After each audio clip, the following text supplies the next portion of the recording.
Hey everybody, this is Bob Kovacs here at Wirefly with the new T-Mobile myTouch 4G slide.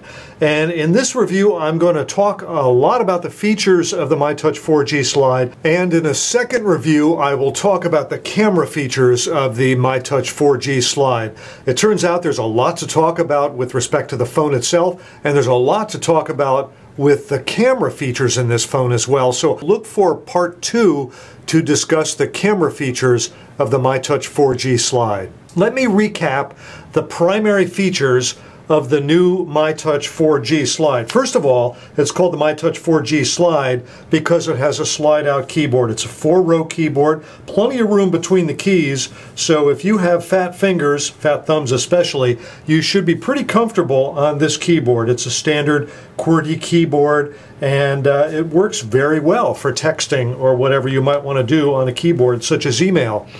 The screen itself is a 480 by 800 pixel LCD display with a diagonal measurement of 3.7 inches. Now here is the original myTouch 4G.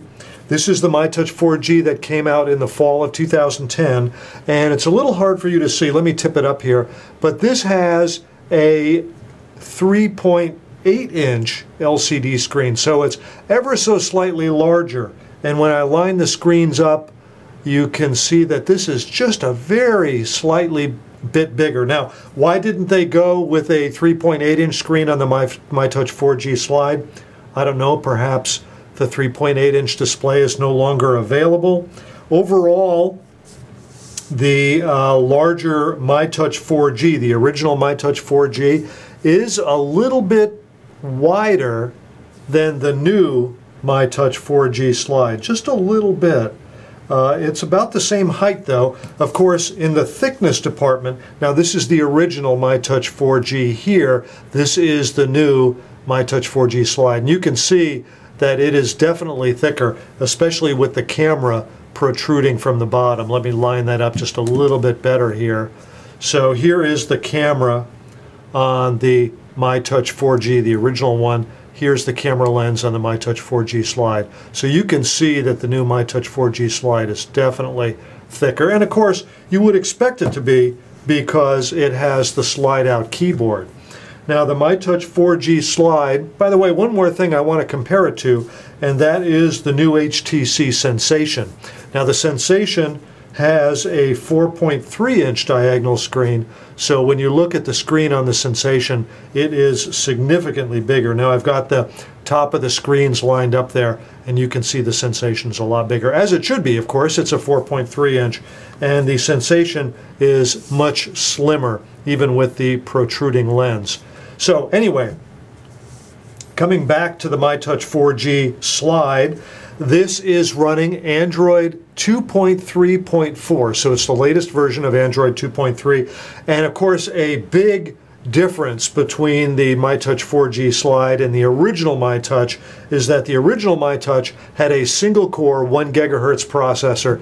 The myTouch 4G slide has a 1.2 GHz dual-core processor. So when the original myTouch 4G came out, it was about the fastest Android phone available at the time. It was very fast. And when I run benchmark tests, and we'll run them a little later on the myTouch 4G slide, you'll see that the benchmark results aren't really all that different than the original myTouch 4G. That's because the dual-core processor in the myTouch 4G slide is an asymmetrical processor, which means that only one of the cores will run an app while the other core is reserved for things that are happening in the background. So when I run a benchmark test, then that benchmark test runs in only one of the cores, and that's why its benchmark scores aren't all that different than the older myTouch 4G. However, it definitely is a faster phone. The new myTouch 4G slide is compatible with Netflix. It comes with the Netflix app. And of course, it has HTC's Sense 3.0 user interface, which means that you can just scroll around in the same direction. You'll never bump into the end and have to go backwards. So I like that a lot. unlike the other phones that have HTC Sense 3.0, I can't get this one to go spinning off to do its carousel roll. I don't know why. Maybe it's just this unit. Now, if you look at what I'm doing here, you'll see that as it's rolling around, you see one of the other screens faintly in the background there. I think that's kind of interesting that it does it. Here's a screen faintly in the background, and you see them back there. Kind of interesting, as though it's rolling around. It's sort of a 3D effect without it actually being 3D. Okay, I've talked a lot about that kind of stuff. Let's go over some of the other stuff. I mentioned the dual-core processor. It has 768 megabytes of processor available RAM. It has, of course, an 8-megapixel camera with a lot of interesting camera features, dual LED flash. It can do 1080p HD video, and I'll show you an example of some of that video in part 2.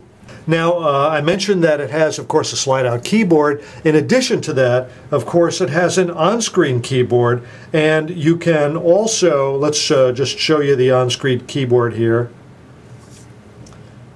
And you can, of course, have it in horizontal or vertical mode. Let's put it in the horizontal mode here. It's a nice, decent-sized keyboard, and if you look down here, it can do swipe. So if you want to write words here, you can say, "The Sly Fox." And there you go. It says the Sky Fox. Well, I could go back and fix that. So it does swipe. I like using swipe. It makes using an on-screen keyboard much better. So you have the best of all possible worlds here. You have a decent slide-out keyboard. You have an on-screen keyboard that's reasonable to use, and you have swipe. Very good. Of course, this is a 4G phone. It does T-Mobile's HSPA Plus 4G network with speeds of a theoretical speed topping out at 21 megabits. You're not going to get 21 megabits, but you might get 10 to 15 megabits. So far in my testing with the myTouch 4G slide, I haven't been in a great 4G area for T-Mobile, but I've gotten speeds as high as 5.5 megabits. Okay, that's not a great, wonderful 4G speed, but you know, if you can get 5.5 megabits on a phone, you're pretty much doing pretty good. You can pretty much do anything on the internet and not have to worry about it. The battery, by the way, under the back cover is a 1520 milliamp hour battery. There's also a front camera, and the front camera has a rather interesting resolution. As best I can tell, rummaging around the myTouch 4G slide, the front camera has a resolution of 640 by 368. So that means it's a very wide and narrow display, considering that it's 640 pixels wide, only 368 pixels tall when you hold it this way. So it does have a front camera if you want to do video chat. And finally, the other spec I want to give you, the internal storage. It's got 1 gigabyte of available internal storage. That's coming out of the box. That means that there are some apps already in the storage. It probably, in theory, has 4 gigabytes of internal storage, but the only amount of usable storage left once you take it out of the box is 1 gig. And it comes with an 8 gig micro SD card. Of course, you can upgrade that to a 32 gig. I'm a little disappointed by the only 1 gig of available storage. Any high-end phone, and I consider this to be a high-end phone, any high-end phone coming out nowadays should have 16 gig. However, the myTouch 4G slide is no different than many other phones that are coming out that inexplicably have only 1 gig of available on-phone storage. Not sure why that is. Now it's time to run some benchmark tests. You know I enjoy running benchmark tests. I'm going to go ahead and run the full quadrant benchmark, and I'll come back to the video when the benchmark test is about to wrap up. This is the last of the visual tests in quadrant, and I'm going to go ahead and get the results. And that shows that the quadrant score is 2031. That's 2031. Now, the original myTouch 4G, even though it was a single core processor, had a very similar speed in quadrant. And again, that's because this is an asymmetrical processor. The actual app here, Quadrant, is running only on one of the 2 processor cores. And by the way, notice that we have physical buttons down here, not the capacitive buttons that you get on some of the other phones. For instance, the Sensation has capacitive buttons down here. It's kind of a mixed bag. Sometimes I like capacitive buttons better than the physical buttons. Sometimes I like the physical buttons better. I don't know, just wanted to mention that. And now I'm going to go ahead and run SmartBench 2011, and we'll get you the scores in SmartBench. I'm going to go ahead and run it and come back when the benchmark app is ready to wrap up. This is the last of the visual apps, the visual tests in SmartBench 2011. That's called the Jellyfish test. And of course, it's going to ask me to display the scores. Certainly, I want to display them. By the way, I'm running on the Wi-Fi here in the Wirefly building because we just get rather iffy reception from T-Mobile. The reception usually seems to be okay, but the speeds go up and down from 4G to 2G, and I just wanted to be on Wi-Fi so that I got reasonable speeds. Okay, in SmartBench we get two scores. One is the productivity score and the other is the game score. The productivity score is 2,432, that's 2432, and the game score is 1704. So those are very good scores. Again, they are running on only one of the two cores in the phone. If the app used both cores, I think we would expect much higher scores, and those are actually already very good scores. So this is a first review of the T-Mobile myTouch 4G slide. It's a really good phone, has a couple of drawbacks. Perhaps that's one of the reasons why they called it the myTouch 4G slide, because it's not a completely new generation of phone. It has many things in common with the original myTouch 4G.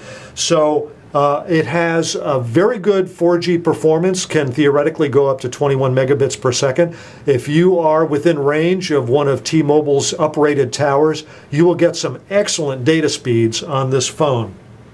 It gets Netflix. It has a very nice, easy to see 3.7-inch display. It has a fun to use camera with a lot of camera features. It can do 1080p video. So it can do a lot of different things. I'm a little disappointed with the audio recording. I wish it had a 5-row keyboard with a dedicated row of numbers. Now these are perhaps minor quibbles. The phone has got a lot of things going for it. So all in all, it's certainly the best phone that you can get on T-Mobile, and perhaps maybe the best phone you can get anywhere that has got a slide-out keyboard. So this is Bob Kovacs at Wirefly with a review of the myTouch 4G slide. Thanks for watching.